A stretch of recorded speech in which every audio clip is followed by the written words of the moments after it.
That light on your dash just came on, and right now you're doing exactly what most owners do, deciding whether it can wait. Toyota built a reputation for reliability so strong that it trained an entire generation of drivers to assume nothing is ever seriously wrong. So the light stays on. A week passes, then a month, and by the time the car finally makes the decision for you, a repair that would have cost a few $100s has quietly turned into one that costs thousands. Because your dashboard isn't decoration. Every symbol on it is the end of a conversation that started somewhere deep inside your engine, your transmission, or your braking system. A sensor detects something outside normal range, the computer confirms it, and only then does that light appear. Not to annoy you, but to give you a window to act before the damage spreads. The difficulty is that they don't all carry the same weight. Some are simple reminders you can handle whenever it's convenient. Others are the last warning you'll get before something expensive fails. So today we're going through every warning light on your Toyota dashboard. What each symbol actually means, what's happening mechanically when it appears, and how quickly you need to respond. Then we'll narrow it down to the 7 that get ignored the most, and what each one really costs when you leave it alone. Segment number 1, the heart of the machine. Start with the one everyone recognizes and almost nobody understands. The check engine light doesn't mean your engine is failing. It means the computer has detected something outside its expected range. A sensor reading, a fuel mixture problem, an emissions fault, sometimes a fuel cap that wasn't tightened properly. Solid, it's telling you to get it scanned soon. Flashing, it's telling you to pull over. That difference matters more than any other distinction on your entire dashboard. Right beside it, you'll often see maintenance required. This one confuses people because it looks urgent and isn't. It's a mileage counter, nothing more. Your car isn't detecting a problem, it's counting down to your next service interval. Transmission temperature is a different story. When that symbol appears, the fluid inside your gearbox has climbed past the range it was designed to operate in, and heat is the single fastest way to destroy a transmission. It's rare. It's also expensive to ignore. If you're driving a hybrid, you have an extra warning the rest of us don't, the hybrid system indicator. It covers the battery pack, the inverter, and the electric motors. And because those components carry serious voltage, this is not a diagnose-it-yourself situation. And then there's the immobilizer light, the small key symbol that blinks when the car is parked. That's normal. It's your anti-theft system standing guard. But if it stays lit while the engine is running, your car and your key have stopped recognizing each other. Segment number 2, the systems that stop you. The brake system warning is the one light on your dashboard that can mean something completely harmless or something genuinely dangerous. And the difference is almost impossible to guess from the driver's seat. Sometimes it's simply your parking brake still partially engaged. Sometimes it's brake fluid that's dropped below the minimum line, and fluid doesn't disappear on its own. It leaves through worn pads or it leaves through a leak. One of those is routine. The other means your pedal is on borrowed time. The ABS light works differently. Your brakes still function normally when it's on. What you've lost is the system that prevents your wheels from locking during hard braking, which means the first time you stamp on that pedal in an emergency, the car behaves like a vehicle from decades ago. You won't notice a thing until the moment you need it most. Traction control and vehicle stability control belong to the same family. When their symbol flickers while you're driving, that's not a fault. That's the system actively working, catching a wheel that's losing grip. But if the light stays on permanently, the system has switched itself off. And if you see VSC off glowing, check whether you press that button yourself, because plenty of owners disable stability control by accident and never realize it. Hill Start Assist and the electric parking brake round out the group, both usually pointing to a sensor or switch rather than the brakes themselves. Now here's the part that matters. When the brake warning and the ABS light appear together, stop treating them as two separate problems. That pairing usually points to one shared component failing underneath both systems. And that's a repair you want diagnosed immediately, not next month. Segment number 3, fluids, heat, and power. Let's clear up the single most costly misunderstanding on any dashboard. The oil pressure light, the little oil can, is not a reminder to change your oil. It has nothing to do with mileage or service intervals. It means oil is no longer being pushed through your engine at the pressure it needs to survive. Metal parts spinning thousands of times a minute are running without a film of oil between them. That's not a soon problem. That's a right now. pull over, shut the engine off problem. Coolant temperature is the other side of the same coin.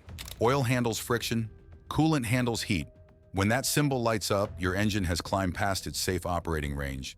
And modern aluminum engines don't tolerate that for long. Keep driving and heat starts warping metal that was never designed to move.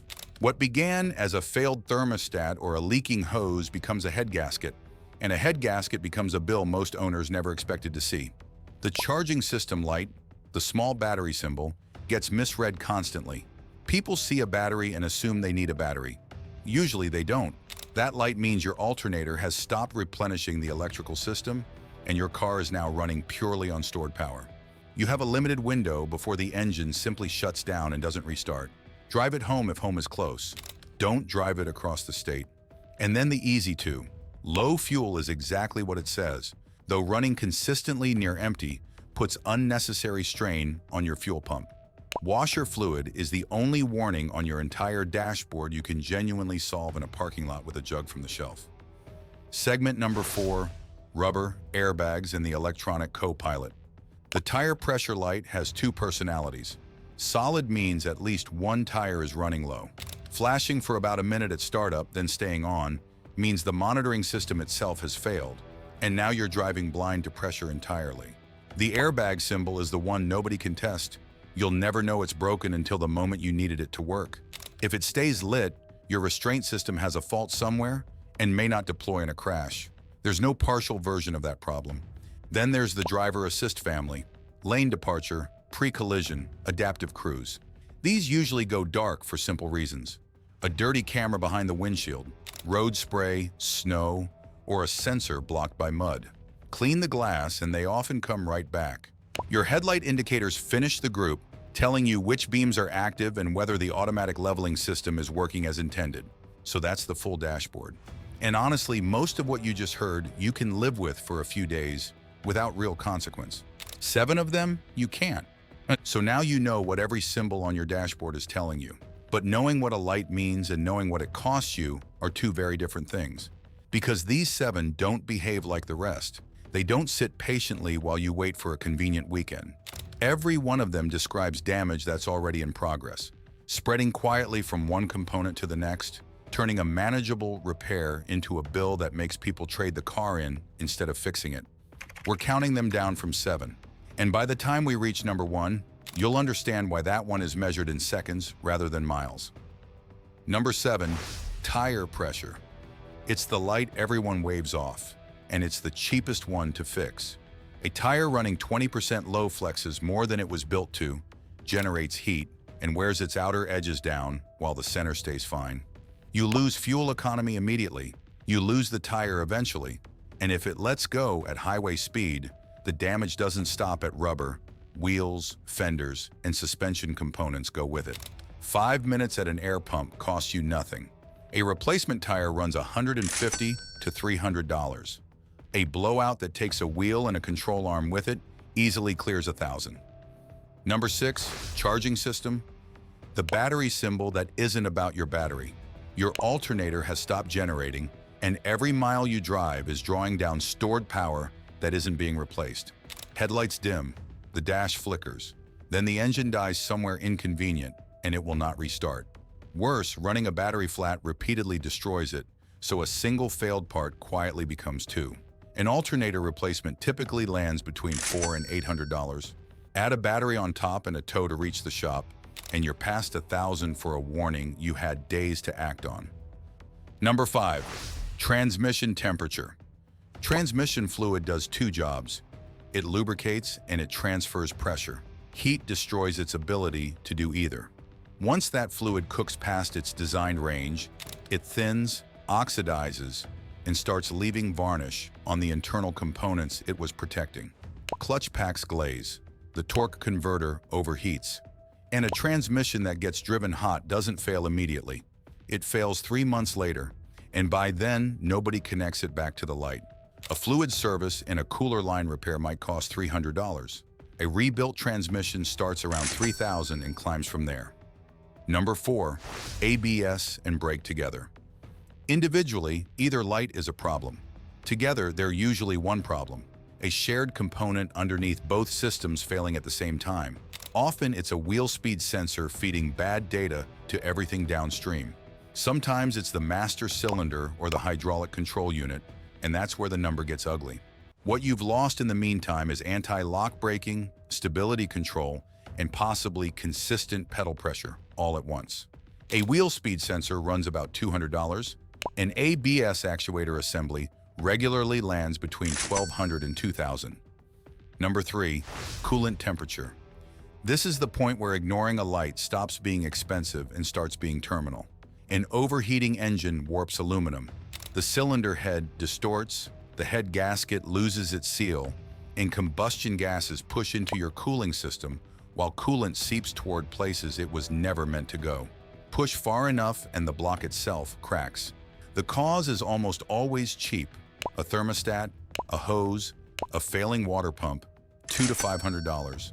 The consequence is a head gasket job at $2,000 to $3,000, or a replacement engine at $5,000 and up. Number 2, flashing check engine. A solid check engine light gives you time. A flashing one gives you minutes. Flashing means an active misfire, a cylinder that isn't burning its fuel, and that unburned fuel is being pumped straight into your catalytic converter, where it ignites and drives internal temperatures far past what the catalyst can survive. You can destroy a converter on a single drive home. The misfire itself might be a coil pack or a set of plugs, $200 to $400. The converter it takes with it runs anywhere from $1,000 to well over $2,000, depending on the setup. Number 1, oil pressure. Nothing else on your dashboard operates on this timescale. When the oil pressure light comes on, the film separating your bearings from your crankshaft is gone, and metal is already contacting metal. You don't have miles, you have seconds. Every rotation scores the bearing surfaces, and once that scoring starts, the damage is permanent regardless of how much oil you add afterward. Pull over, shut it off, call a tow. A sensor or an oil pump repair sits between $200 and $800. An engine that's seized because someone drove it 2 more miles is a total loss. Here's what all 7 have in common. Not one of them was the actual problem. Every one was the last cheap moment before the problem arrived. The window your car opened on purpose, hoping you'd use it. So do 2 things. Keep a basic code reader in your glove box. They cost about $20 and turn a mystery light into a specific answer in 30 seconds. And change your habit from a month to a week. Whatever comes on, get it looked at within 7 days. Toyotas run for hundreds of thousands of miles. They just need an owner who listens when they speak. If this was useful, subscribe to All About Toyota. Everything here is built for owners who'd rather understand their car than guess at it. Hidden features, maintenance nobody tells you about, and the habits that keep these vehicles running long past the point where other cars give up.